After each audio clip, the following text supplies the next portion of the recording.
Hello students, today we shall continue the chapter Continuity and Differentiability of class 12th Mathematics. This is part 9. In this video lesson, we shall learn to find out derivatives of inverse trigonometric functions. Inverse trigonometric functions के हम derivative कैसे find out करेंगे, आज की इस video में हम ये सीखने वाले हैं।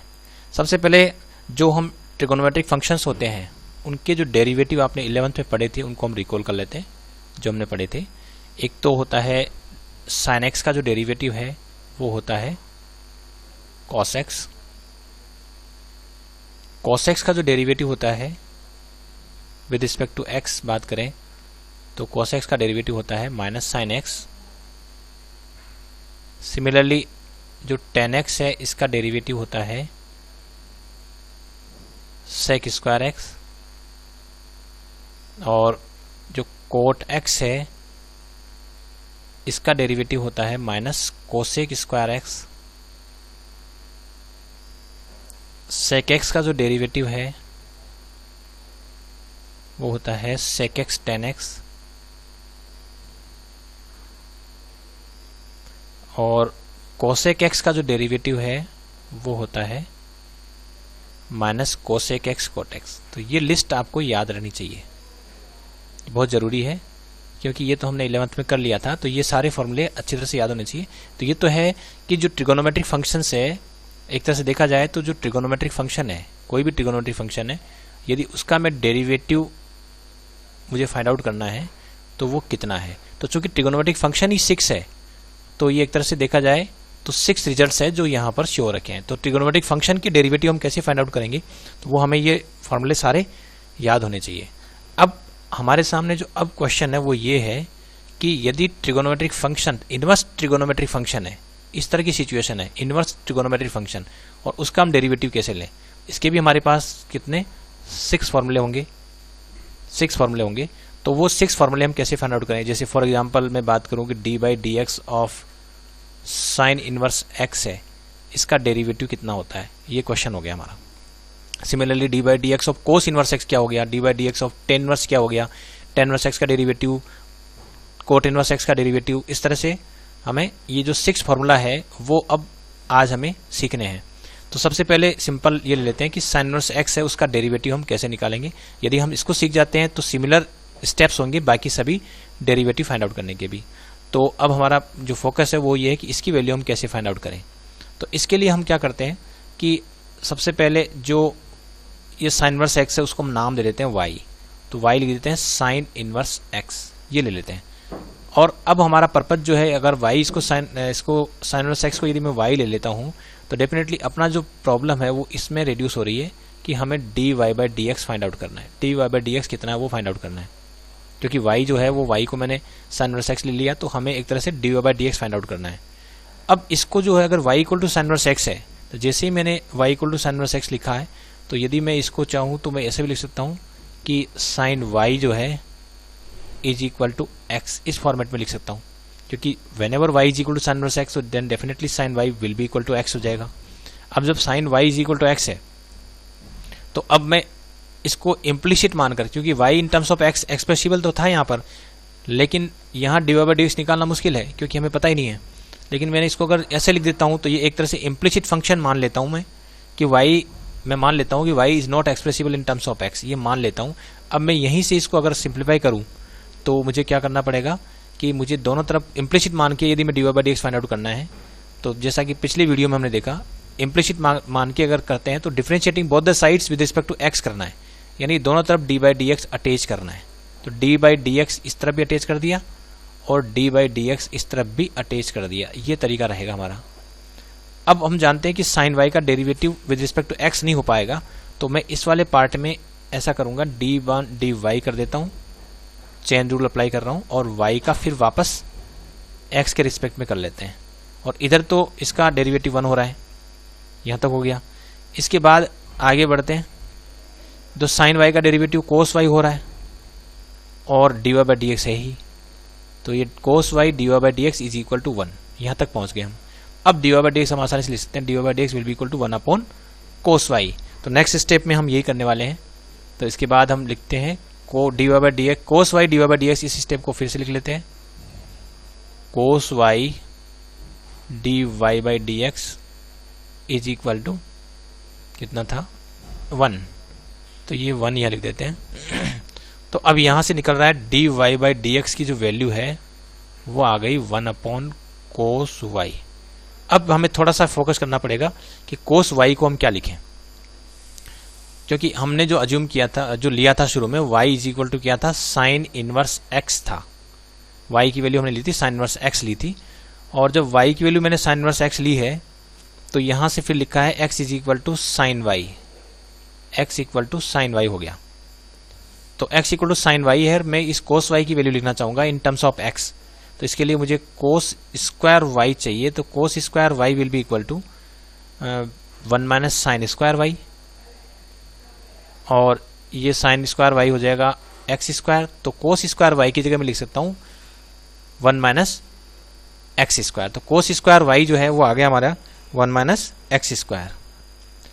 अब इसमें जब cos square y 1 minus x square आ गया, now taking square root of both the sides, cos square y. अब यदि मैं दोनों तरफ का स्क्वायर रूट ले लेता हूं तो ये आ जाएगा कोस स्क्वायर वाई का रूट, और यहाँ आ जाएगा root of 1 minus x square.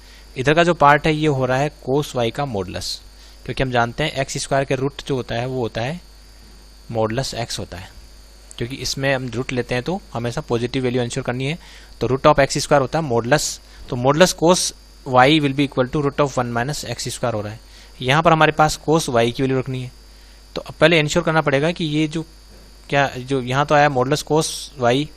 अब यहाँ देखते हैं कि जो y इक्वल टू हमने साइन इनवर्स x लिया है, तो डेफिनेटली ये पक्का हो गया कि जो x है वो किसके बीच में है, x जो है वो तो -1 और 1 के बीच में है, और जो y है जो कि साइन इनवर्स x की जो प्रिंसिपल वैल्यू ब्रांच है वो होती है -π/2 से π/2। तो डेफिनेटली जो y है वो -π/2 से π/2 के बीच में हो गई ऑटोमेटिकली। जैसे हमने इसको y ज्यूम किया तो y की वैल्यू इसके बीच में ही आनी है, क्योंकि साइन इनवर्स x की जो प्रिंसिपल वैल्यू ब्रांच है वो होती -π/2 से π/2 के बीच में होती है।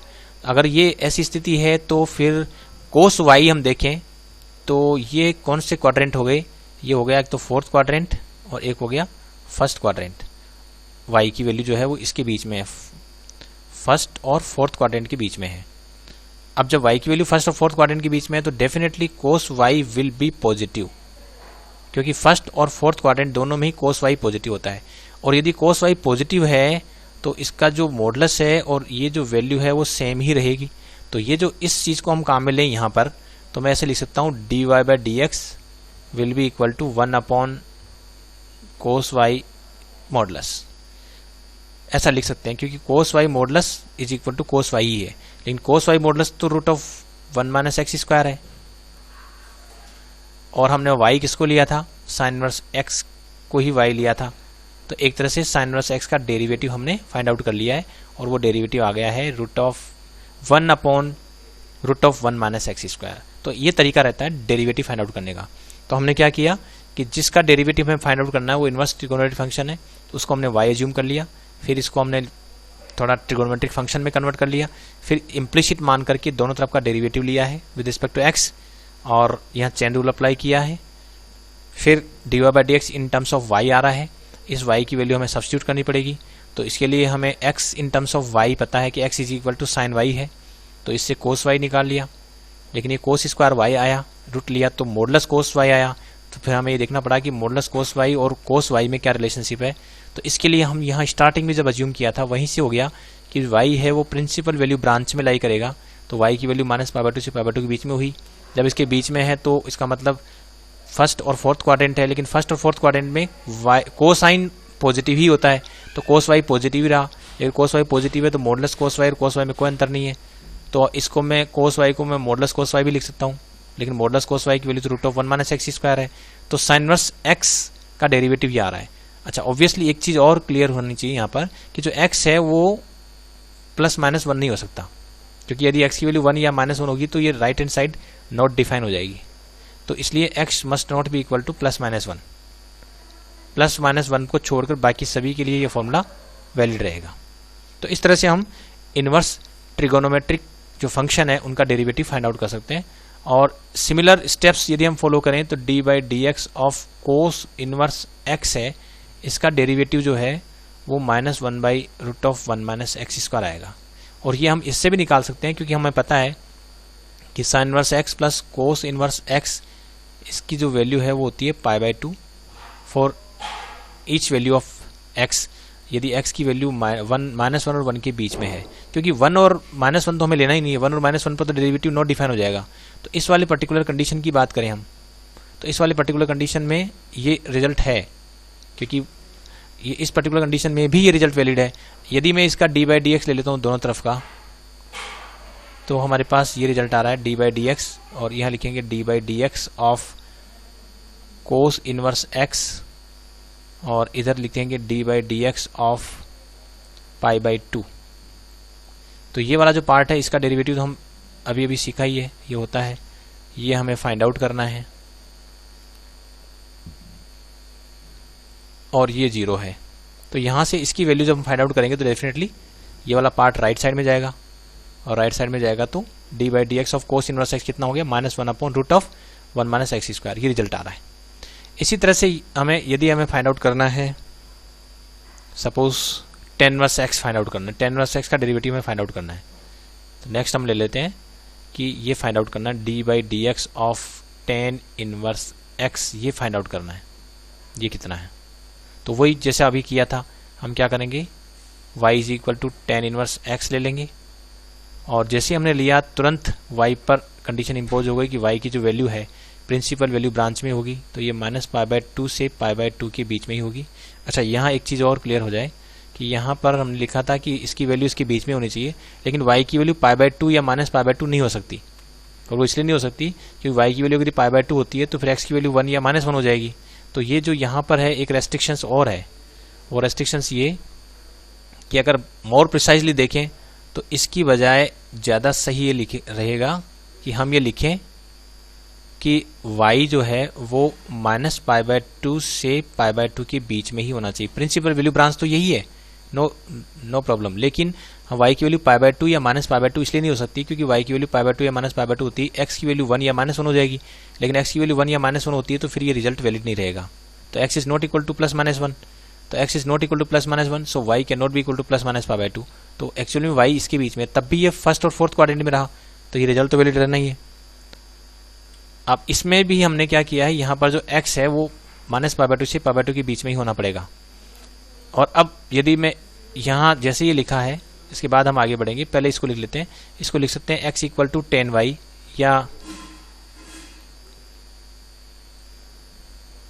या लिख देते हैं tan y = x, जैसा कि पहले किया है।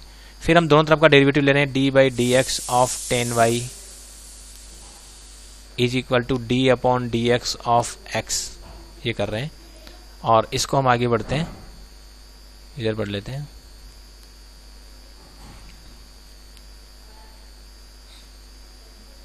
अब इसका जो डेरिवेटिव हम डायरेक्ट ले नहीं पाएंगे तो इसको d/dy लिखना पड़ेगा, पहले y के रिस्पेक्ट में और फिर y का वापस x के रिस्पेक्ट में, ये तरीका अपनाना पड़ेगा। इधर 1 है। अब इसका जो डेरिवेटिव है tan y का डेरिवेटिव क्या हुआ, y के रिस्पेक्ट में sec² y हुआ, यह बिल्कुल शुरू में हमने देखा है। तो dy/dx = 1, यहाँ तक आ रहा है। अब यहाँ से आगे बढ़ते हैं और हम इसको लिख सकते हैं dy/dx = 1/sec² y, यहाँ तक आ रहा है। अब चूंकि हमें tan y, x की वैल्यू tan y दे रखी है, तो इस sec² y को इन terms of tan y express कर लेते हैं। तो sec² y होता है 1 + tan² y, और यहाँ तो कोई प्रॉब्लम नहीं आ रही है कि tan² y यहाँ से देखें तो x की वैल्यू tan y है, तो यहाँ वैल्यू पुट करेंगे तो ये हो जाएगा 1/1 + x² हो जाएगा। तो ये dy/dx जो है वो इतना आ रहा है। और हमें एक तरह से देखा जाए तो जैसे ही हमने इसको y जूम किया है तो हमें एक तरह से ये हमें dy/dx ही फाइंड आउट करना था, क्योंकि y तो हमने tan इनवर्स x को ही लिया है और dy/dx हमने फाइंड आउट कर लिया है। तो एक तरह से जो tan इनवर्स x है ये y tan इनवर्स x ही था, तो इसका जो डेरिवेटिव है वो आ रहा है 1/1 + x²। तो इस तरह से हम इनवर्स ट्रिगोनोमेट्रिक फंक्शन है उनके डेरिवेटिव फाइंड आउट कर सकते हैं। अब मान लीजिए हमने जो अभी किया है वो ये था कि d/dx of tan inverse x है, इसका जो डेरिवेटिव है वो आ रहा है 1/1 + x²। और हम जानते हैं कि tan इनवर्स x और tan inverse coat inverse x इनका जो सम है, अच्छा this result will be valid for all real number, क्योंकि इसमें जो x है वो कोई भी रियल नंबर हो सकता है, कोई दिक्कत नहीं आएगी यहाँ पर, क्योंकि डेरिवेटिव में दिक्कत बिल्कुल नहीं आ रही है। तो tan inverse x plus cot inverse x is equal to π/2 होता है। अब यदि मैं यहीं पर डेरिवेटिव लेता हूँ d/dx of tan inverse x और यहाँ लेता हूँ d/dx of coat inverse x और राइट साइड में d/dx, ये मैं इम्प्लिसिट मान के इसको डायरेक्ट ही कर रहा हूँ। तो लेफ्ट हैंड साइड का डेरिवेटिव और राइट हैंड साइड का डेरिवेटिव लिया है, लेकिन ये पार्ट अभी भी हमने कैलकुलेट किया है, कितना है 1/1 प्लस एक्स स्क्वायर है। इसकी वैल्यू हमें फाइंड आउट करनी है इस रिलेशनशिप को काम में लेके, और ये वैल्यू है 0 है। तो यहाँ से जो है d/dx of coat inverse x है, इसका भी निकल गया है, ये वैल्यू आ गई -1/1 प्लस एक्स स्क्वायर। तो ये चूंकि एक दूसरे के कॉम्प्लीमेंट्री है, तो अगर एक का डेरिवेटिव हमें पता है तो दूसरे का उसका नेगेटिव ऑफ जो पहले आंसर आया उसका नेगेटिव हो जाएगा। इसी तरह से यदि हम इसका डेरिवेटिव फाइंड आउट करें d/dx of sec inverse x का डेरिवेटिव फाइंड आउट करें तो आप कर सकते हैं। इसका डेरिवेटिव आएगा modulus x root of x square minus 1, और चूंकि सेक इनवर्स x और cosec inverse x both are complementary of each other, ये दोनों एक दूसरे के कॉम्प्लीमेंट्री है, इसलिए जो कोसेक इनवर्स x का डेरिवेटिव क्या आएगा, जस्ट इसका नेगेटिव आ जाएगा। कोसेक इनवर्स x का जो डेरिवेटिव है वो आ जाएगा -1 modulus x root of x square minus 1। और यहाँ जो ये जो दोनों रिजल्ट है, ये रिजल्ट और ये दोनों रिजल्ट, ये x की कौन सी वैल्यू के लिए वैलिड रहेगा, जब मॉडुलस x की वैल्यू ग्रेटर देन 1 हो। तो ये मॉडुलस x की वैल्यू जब ग्रेटर देन 1 होगी उसी समय ये रिजल्ट वैलिड होगा, क्योंकि अगर मॉडुलस x की वैल्यू लेस देन 1 हो गई तो ये जो है स्क्वायर रूट के अंदर जो नंबर है वो नेगेटिव हो जाएगा, तो फिर ये नॉट डिफाइन हो जाएगा और x की वैल्यू 1 भी नहीं हो सकती। और यहाँ जो है वो x बिलोंग्स टू r के लिए और ये भी x बिलोंग्स टू r के लिए वैलिड रहेगा। इसके अलावा ये जो पार्ट है इधर जो tan इनवर्स वाली बात करें इसमें तो यह जो रिजल्ट है ये कब वैलिड रहेगा, this result will be valid when modulus x is less than 1, यानी इसकी न्यूमेरिकल वैल्यू यदि लेस देन 1 है तो ये रिजल्ट वैलिड रहेगा। सिमिलरली ये जो रिजल्ट है ये रिजल्ट भी कब वैलिड रहेगा, this result will also be valid when modulus x is less than 1। Modulus x is less than 1 का मतलब होता है कि x की न्यूमेरिकल वैल्यू है वो -1 और 1 के बीच में है, तो उस समय रिजल्ट वैलिड रहेगा। और यहाँ पर भी मैं लिख दूंगा ये कि इसका मतलब क्या हुआ, इसका मतलब हुआ कि -1 और 1 के बीच में है इसकी वैल्यू। और यहाँ तो कोई दिक्कत ही नहीं है, यहाँ तो फॉर ऑल x की वैल्यू कोई भी रियल नंबर हो, यहाँ भी x कोई रियल नंबर हो, यहाँ जो modulus x is greater than 1 है ये इस पर्टिकुलर दोनों कंडीशंस के लिए है, सेक इनवर्स x और कोसेक इनवर्स x, उस केस में ये होना जरूरी है। और इसका मतलब ये भी होता है कि either x will be greater than 1 और x will be less than -1, ये भी हम कह सकते हैं।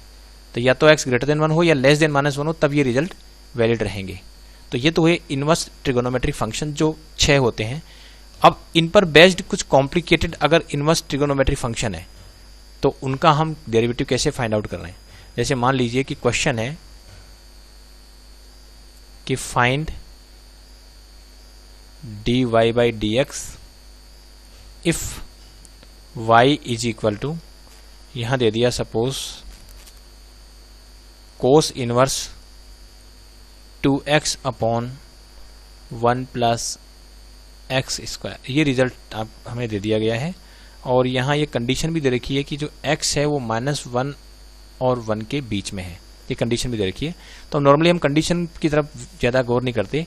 और जो y दे रखा है कोस inverse 2x upon 1 plus x square. तो पहली बात तो ये कि ये जो 6 रिजल्ट हम यहाँ ऑब्टेन किए हैं, तो कोस सेक इनवर्स x का डेरिवेटिव, कोसेक इनवर्स x का derivative, tan inverse coat inverse x का डेरिवेटिव और साइन इनवर्स और कोस इनवर्स x के डेरिवेटिव, ये डेरिवेटिव के रिजल्ट आपको याद रखने हैं। और ये एनसीईआरटी बुक में टेबुलर फॉर्म में भी दे रखे हैं, तो सब रिजल्ट आपको याद रखने। और उसके बाद में भी अगर कोई कॉम्प्लिकेटेड ट्रिगोनोमेट्रिक फंक्शन आता है जैसे ये आ गया, तो अब इस तरह के क्वेश्चन हम कैसे डील करेंगे। तो इसके लिए हम ट्रिगोनोमेट्रिक सब्स्टिट्यूशन मेथड काम में लेंगे। हम यहाँ x की ऐसी सूटेबल वैल्यू यहाँ रखेंगे ताकि ये पूरा का पूरा जो एक्सप्रेशन है वो किसी सूटेबल फॉर्म में कन्वर्ट हो जाए और फिर हम उसका आसानी से डेरिवेटिव ले सकें। तो यहाँ हम क्या करेंगे, जैसे ये क्वेश्चन है, अब इसका मुझे इसको dy by dx find out करना है। तो इस वाले केस में हम जो सूटेबल सब्स्टिट्यूशन लेंगे वो इस तरह से लेंगे, लेट, ये सॉल्यूशन शुरू हो रहा है, और इसमें मैं क्या करता हूँ कि जो x है उसको मैं ले लेता हूँ tan थीटा, x को tan थीटा। जब भी 1 प्लस एक्स स्क्वायर फॉर्मेट कहीं दिखे, यदि मान लीजिए फॉर्मेट किस तरह का आता है, सपोज फॉर्मेट कहीं पर भी 1 प्लस एक्स स्क्वायर दिख रहा है, तो जो सब्स्टिट्यूशन हम काम में लेंगे वो कौन सा लेंगे, नॉर्मली हम सब्स्टिट्यूशन लेंगे x is equal to tan theta, ये बहुत बेस्ट रहता है, या कोट थीटा भी ले सकते हैं, tan थीटा या कोट थीटा दोनों ही काम करेंगे। और इसी तरह से यदि मान लीजिए कि 1 माइनस एक्स स्क्वायर कहीं है, रूट में है या विदाउट रूट है, या root of 1 minus x square normally होता है, तो x is equal to sine theta या कोस थीटा लेकर हम काम चलाते हैं। और यदि ये एक्स स्क्वायर माइनस 1 रूट ऐसे फॉर्मेट में है तो हम x is equal to sec theta लेंगे, ताकि ये सेक स्क्वायर थीटा माइनस 1 को हम टेन स्क्वायर थीटा फिर रूट लेने में टेन थीटा आ जाए। तो ये तरह का फॉर्मेट कहीं दिखे तो हम कौन सा सब्स्टिट्यूशन काम में लेंगे, यहाँ देखिए 1 प्लस एक्स स्क्वायर दिख रहा है तो x equal to tan theta लेकर हम काम चलाएंगे। जैसे ही x equal to tan theta लेते हैं तो जो भी गिवन था वो किस में कन्वर्ट हो रहा है वो देखते हैं अपन। ये हो रहा है 2x, तो x की जगह में टेन थीटा रख दिया, और यहाँ हो रहा है 1 प्लस टेन स्क्वायर थीटा हो गया। अब ये 2 tan theta upon 1 plus ten square theta, ये फॉर्मूला बन रहा है, और ये फॉर्मूला बन गया आपका साइन 2 थीटा का। तो ये साइन 2 थीटा में कन्वर्ट हो रहा है, यहाँ तक हो गया, ये साइन 2 थीटा में कन्वर्ट हो गया है। अब कोस इनवर्स साइन 2 थीटा, क्योंकि साइन 2 थीटा होता है 2 tan theta upon 1 plus ten square theta, तो यहाँ तक कन्वर्ट हो गया। अब ये यहाँ आगे सोल्व नहीं हो पा रहा है, तो हम इसको ऐसा करते हैं कि ये जो कोस इनवर्स है इस वाले पार्ट को हम थोड़ा चेंज करते हैं। तो इसको लिख सकते हैं कोस पाई बाय 2 माइनस 2 थीटा लिख सकते हैं। पहले ये देखें कि ये जो x की वैल्यू जैसी हमने टेन थीटा अज्यूम करी है, तो यहाँ से चूंकि x जो है वो -1 से 1 के बीच में है, तो इसका मतलब हुआ कि जो टेन थीटा है वो -1 और 1 के बीच में हो गया है। और जब ये -1 के बीच में हो गया तो थीटा जो है वो डेफिनेटली -π/4 से π/4 के बीच में आ गया।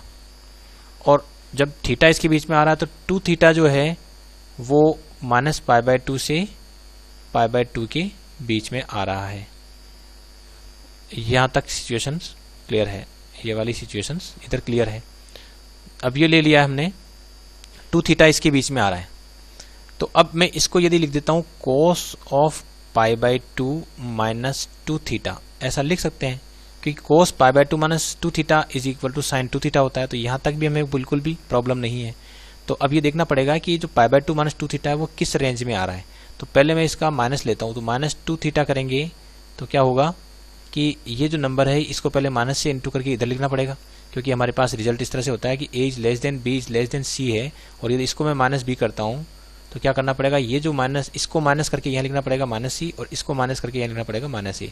ये तरीका होता है, यदि हम माइनस लगाएंगे तो इस तरह से चलता है। और इसको आप यहाँ से भी समझ सकते हैं, जैसे सपोज ये लिख दूँ मैं 1 is less than 3 is less than 5, और अगर मैं इसमें माइनस लगाता हूँ तो क्या होगा, ये माइनस इधर आएगा -5 और ये -1 हो जाएगा, क्योंकि -5 सबसे स्मॉलेस्ट नंबर हो जाएगा अब। तो ये तरीका रहता है। तो इसमें हम क्या कर रहे हैं, माइनस कर रहे हैं, तो ये माइनस, इसके माइनस लगा के इधर लिखना पड़ेगा -π/2, और इसके माइनस लगा के इधर लिखना पड़ेगा π/2। अब यदि मैं इसमें, क्योंकि हमें π/2 माइनस 2 थीटा देखना है कि किस रेंज में जा रहा है, तो now adding π/2 to all the 3 terms. तो ये π/2 मैंने ऐड कर दिया यहाँ पर भी, π/2 मैंने यहाँ ऐड कर दिया यहाँ पर भी, और π/2 मैंने यहाँ पर भी ऐड कर दिया। तो π/2 प्लस π/2 यहाँ तक हो गया। अब ये जो पार्ट है ये तो 0 हो रहा है, और इधर जो है π/2 माइनस 2 थीटा हो रहा है, और इधर जो पार्ट है वो पाई हो रहा है। तो यहाँ से कंफर्म हो रहा है कि π/2 माइनस 2 थीटा जो है इसकी वैल्यू 0 से पाई के बीच में है, और हमें पता है ये 0 से पाई के बीच में है, तो ये प्रिंसिपल वैल्यू ब्रांच में आ गया। कोस इनवर्स की जो प्रिंसिपल वैल्यू ब्रांच होती है वो 0 से पाई के बीच में ही होती है। तो 0 से पाई के बीच में आने से हम इस कोस इनवर्स कोस को हटा सकते हैं और इसको लिख सकते हैं y is equal to π/2 minus 2 theta. ये फायदा हो गया। अब हमारे पास जो रिजल्ट है उसमें हम ये करते हैं कि ये जो एक तो था हमारे पास कि x equal to tan theta था, दूसरा हमारे पास जो अभी रिजल्ट आया वो था π/2 माइनस 2 थीटा। ये रिजल्ट आ गया। इतना सिंप्लीफाइड रिजल्ट हो चुका है। y इतना दे रखा था हमारे पास, cos inverse 2x upon 1 plus x square था, लेकिन यदि हम ये सब्सटीट्यूशन कर देते हैं तो हमारे पास जो रिजल्ट है वो ये आ रहा है π/2 minus 2 theta, y equal to π/2 minus 2 theta और x इक्वल टू 10 थीटा। तो ये रिजल्ट आ गया। अब इसमें हम थीटा को वापस सब्सटीट्यूट कर देते हैं यहाँ से, तो थीटा की वैल्यू हम यहाँ से, अब थीटा कितना है यहाँ जैसे लिया तो theta is equal to tan inverse x है। तो ये वाली वैल्यू हमें वापस इसमें सब्सटीट्यूट कर दूंगा, तो जो y है वो बहुत ही सिंप्लीफाइड फॉर्मेट में आ रहा है, ये हो रहा है 2 tan इनवर्स x, इस फॉर्मेट में आ गया। अब इसका डेरिवेटिव लेना बहुत ही आसान है, तो ये हो जाएगा dy/dx इज इक्वल टू, यहाँ इसका डेरिवेटिव लेंगे, π/2 का डेरिवेटिव हो गया, फिर minus d/dx of 2 tan inverse x, इसका डेरिवेटिव लेंगे। अब हमने अभी अभी सीखा है कि जो tan इनवर्स x है उसका जो डेरिवेटिव होता है वो होता है 1/1 प्लस एक्स स्क्वायर। तो ये वाला जो रिजल्ट है वो हम यहाँ यूटिलाइज कर सकते हैं। तो dy/dx हमने क्वेश्चन में पूछा था कि dy/dx कितना होता है, ये वाली 0 हो गई, यहाँ -2 और 2 बाहर आ जाएगा, और tan इनवर्स x का डेरिवेटिव यहाँ से 1/1 प्लस एक्स स्क्वायर हो रहा है। तो इस क्वेश्चन में हमें dy/dx पूछा था तो इसकी वैल्यू हो गई -2/1 प्लस एक्स स्क्वायर। तो इस तरह से जो है हम डेरिवेटिव आसानी से फाइंड आउट कर सकते हैं। इसी तरह से एक क्वेश्चन और लेते हैं।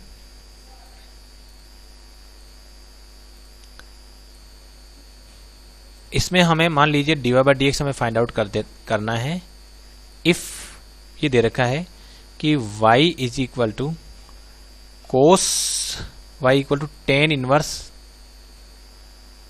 3x minus x cube 1 minus 3x square, 1 minus 3x square, मान लो ये रिजल्ट है। और इसमें ये कंडीशन भी दे रखी है कि जो x की जो वैल्यू है वो इसके बीच में होनी है, -1/√3 और 1/√3 के बीच में होनी है। तो इस तरह जब भी ये सिचुएशन दिख रही है तो इसमें यदि मैं x equal to tan theta ले लेता हूँ, यदि मैं ये अज्यूम कर लेता हूँ, तो स्थिति बिल्कुल स्पष्ट है कि जैसे मैं लूँगा तो ये जो y है वो हो जाएगा tan इनवर्स, ये हो जाएगा 3 tan theta minus tan cube theta upon 1 minus 3, ये हो जाएगा tan स्क्वायर थीटा। अब ये 3 tan a minus tan cube a upon 1 minus 3 tan square theta, तो ये इसमें कन्वर्ट हो रहा है, ये हो गया अपना tan 3 थीटा, ये tan 3 थीटा में कन्वर्ट हो गया। अब हमें जो tan 3 थीटा आ रहा है यहाँ से, अब हमें देखना पड़ेगा कि ये जो 3 थीटा है ये जो है इसकी प्रिंसिपल वैल्यू ब्रांच में है क्या। tan इनवर्स की जो प्रिंसिपल वैल्यू ब्रांच होती है वो होती है -π/2 से π/2, तो उसके अंदर ये आ रहा है क्या। तो इसके लिए देखिए यहाँ से x equal to tan theta और एक ये वाला रिजल्ट, इन दोनों पर फोकस करते हैं। x इक्वल टू अगर tan थीटा है तो ये जो tan थीटा है ये किसके बीच में हो गया, ये हो गया हमारा -1/√3 और 1/√3 के बीच में हो रहा है। तो इससे ये भी स्पष्ट हो गया कि जो थीटा है उसकी वैल्यू -π/6 और π/6 के बीच में हुई, क्योंकि tan π/6 की वैल्यू 1/√3 होती है। अब ये 3 थीटा चाहिए तो 3 से मल्टीप्लाई कर देता हूँ, 3 से जैसे मल्टीप्लाई करूंगा तो ये -π/2 से, ये भी इसको 3 से इंटू करेंगे तो ये भी π/2 में कन्वर्ट हो रहा है। तो 3 थीटा की जो वैल्यू है वो -π/2 से π/2 के बीच में है। तो ये इस बात की गारंटी है कि इसमें हम अप्लाई कर सकते हैं, यानी इसको हम कैंसिल आउट करके y is equal to 3 theta लिख सकते हैं। और थीटा की जो वैल्यू है वो यहाँ से वापस में लिखूंगा, यहाँ से थीटा की वैल्यू लिखूंगा, तो थीटा की वैल्यू जो है वो कितनी हो गई, यहाँ से ये आ जाएगी tan इनवर्स x आ रही है। ये जो थीटा की वैल्यू आ रही है tan इनवर्स x, वो वैल्यू हम यहाँ पर यूटिलाइज कर लेते हैं। तो 3 tan इनवर्स x में कन्वर्ट हो रहा है। तो ये जो बड़ा लंबा चौड़ा एक्सप्रेशन था ये हमने सूटेबल ट्रिगोनोमेट्रिक सब्सटीट्यूशन की मदद से इसको सिंप्लीफाइड फॉर्म में कन्वर्ट कर लिया। अब dy/dx निकालना बहुत आसान है, dy/dx किया, इधर भी dy/dx अटैच किया और इसमें 3 को हम बाहर ले लेते हैं और tan इनवर्स x का डेरिवेटिव अभी जैसे हमने देखा 1/1 प्लस एक्स स्क्वायर होता है। तो ये dy/dx हमने फाइंड आउट कर लिया है 3/1 प्लस एक्स स्क्वायर। तो ये है trigonometric function, inverse trigonometric function जो होते हैं, एक तो जो सिंपल जो 6 इनवर्स ट्रिगोनोमेट्रिक फंक्शन है उनके डेरिवेटिव, और फिर उनके रिजल्ट याद करने के बाद जो कॉम्प्लिकेटेड इनवर्स ट्रिगोनोमेट्रिक फंक्शन है, जैसे कि ये था और इसके ऊपर ये क्वेश्चन भी था, तो ऐसे जो होते हैं उनमें सूटेबल सब्स्टिट्यूशन अप्लाई करके हम आसानी से इनवर्स ट्रिगोनोमेट्रिक फंक्शंस के डेरिवेटिव्स फाइंड आउट कर सकते हैं। Thanks for watching this video.